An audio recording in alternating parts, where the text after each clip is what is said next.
পয়গম্বর কান্দে। জিবরাইল বলে, পয়গম্বর গো আপনি কেন কান্দেন? আপনার কান্নার কারণটা আমি জানতে চাই। পয়গম্বর বলে, জিবরাইল রে আমি কেন কান্দি জানো? জিবরাইল বলে, পয়গম্বর গো আপনি কি আপনার হাসান আর হুসাইনের জন্য কান্দেন নাকি? পয়গম্বর বলে, না আমি আমার হাসান আর হুসাইনের জন্য কান্দি না। জিবরাইল বলে, পয়গম্বর আল হাসান ওয়াল হুসাইন সাইয়্যিদা শাবাবি আহলিল জান্নাহ, আপনার হাসান আর হুসাইনকে আল্লাহ পাক রব্বুল আলামিন জান্নাতের সর্দার বানাইছে। জোরে জোরে বলা যাবে কি সুবহানাল্লাহ। পয়গম্বরকে বলে জিবরাইল, পয়গম্বর গো তাহলে কি আপনি আপনার কন্যা ফাতিমার জন্য কান্দেন? ওই মুহূর্তের মধ্যে জিবরাইল বলে, পয়গম্বর গো ও ফাতিমা তো সাইয়্যিদাতু নিসাই আহলিল জান্নাহ, আপনার ফাতিমাকে আল্লাহ পাক রব্বুল আলামিন জান্নাতের রমণীদের সর্দারনি বানাইছে। জোরে জোরে বলা যাবে কি সুবহানাল্লাহ। পয়গম্বরকে জিজ্ঞাসা করে, পয়গম্বর আপনি কেন কান্দেন? পয়গম্বর চোখের পানি ফেলে দিয়ে বলে, জিবরাইল রে আমি যতদিন পর্যন্ত জীবিত ছিলাম এই গুনাহগার উম্মতের কথা আমি পয়গম্বর মনে রেখেছি। আমার উম্মতের জন্য আমি পয়গম্বর দোয়া করেছি। কাল কঠিন কিয়ামতের ময়দানে সমস্ত মানুষগুলো যখন ইয়া নফসি পড়তে থাকবে, ওই কিয়ামতের ময়দানে ও দিনাজপুর জেলার মুসলমান, ও বিরল থানার মুসলমান, ও বিষ্ণুপুর এলাকার মুসলমান, ও পুত্র অঞ্চলের মা মুরব্বী বাবা গো, ও নওজোয়ান যুবক ভাই, মনের মেমোরিতে কথাগুলো সেভ করে নাও।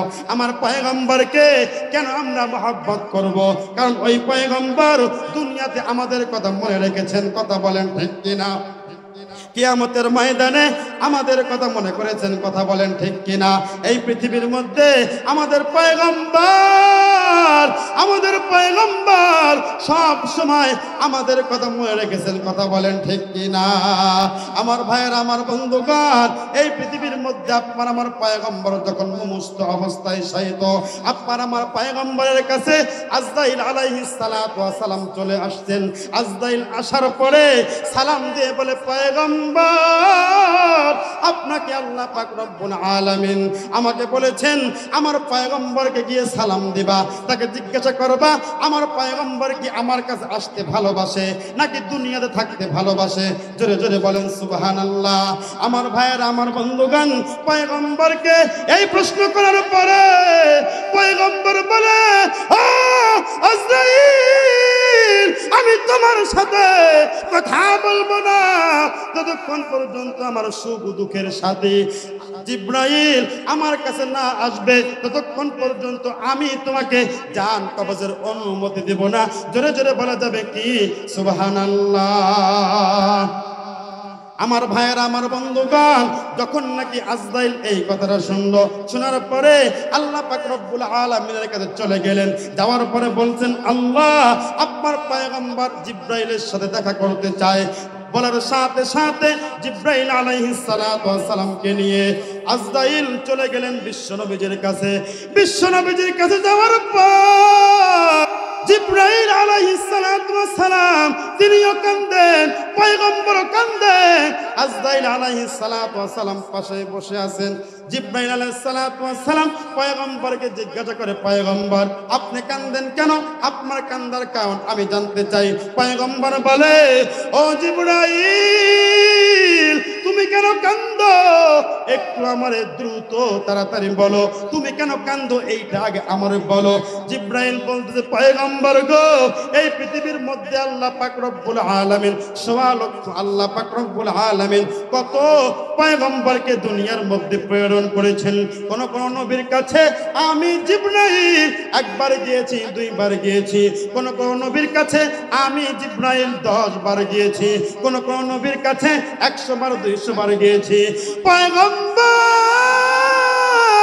আপনি শুধুমাত্র কেবলমাত্র একজন নবী আছে যার কাছে 112 নয়, 212 নয়, 1012, 2012 নয়, আল্লাহ পাক রব্বুল আলামিন আমাকে 24,000 বার আপনি পয়গম্বরের কাছে পাঠিয়েছেন।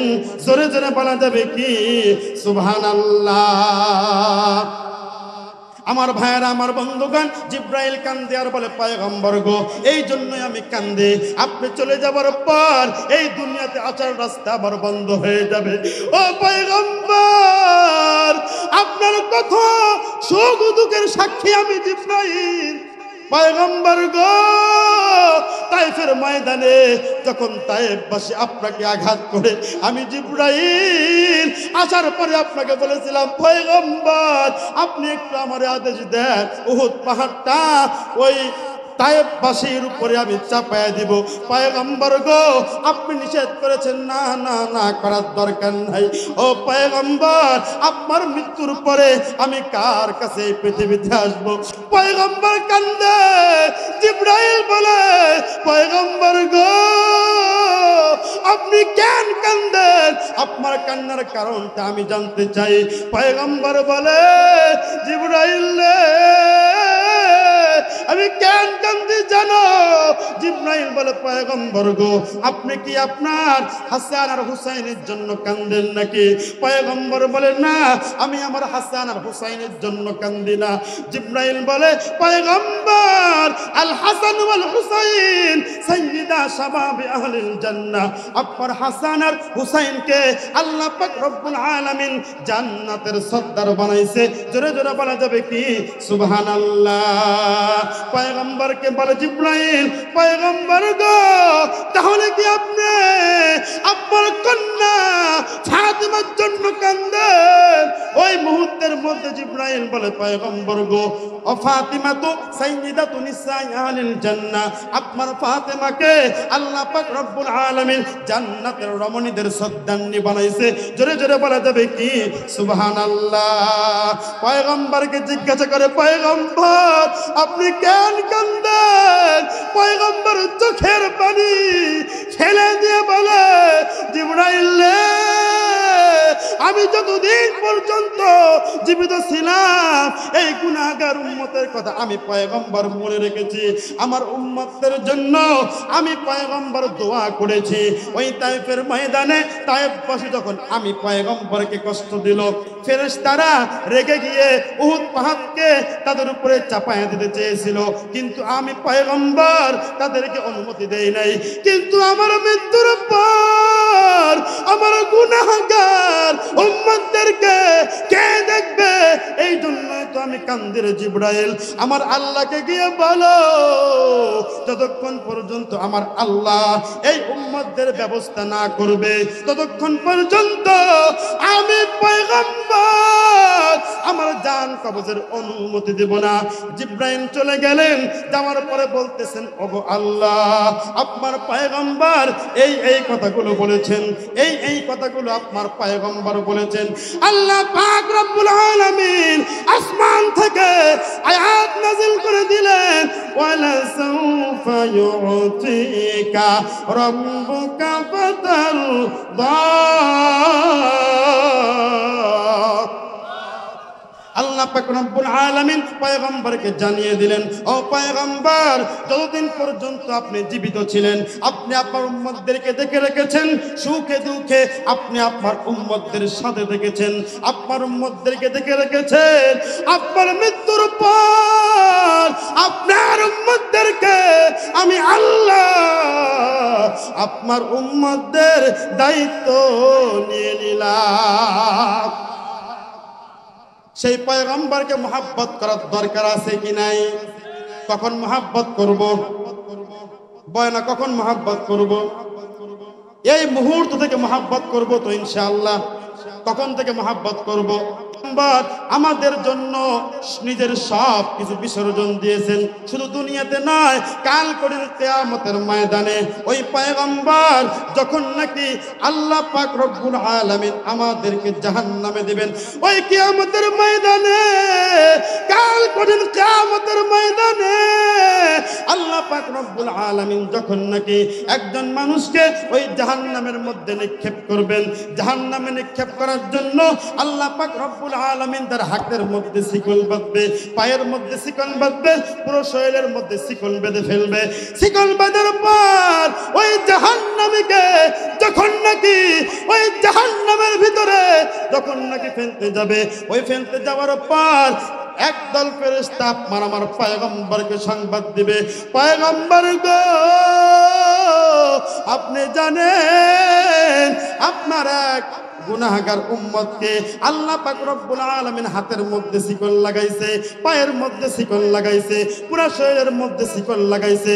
ওই মুহূর্তের মধ্যে ওই বান্দা আল্লাহকে অ্যাপ্লিকেশন করবে, ওগো আল্লাহ এই দুনিয়ার মধ্যে আমার মা আমার এত মহব্বত করতো, আমার বাবা আমার এত মহব্বত করতো, ওই দুনিয়ার মধ্যে আমার ভাই আমাকে এত মহব্বত করতো, ওই দুনিয়ার মধ্যে আমার বোন আমাকে এত মহব্বত করতো।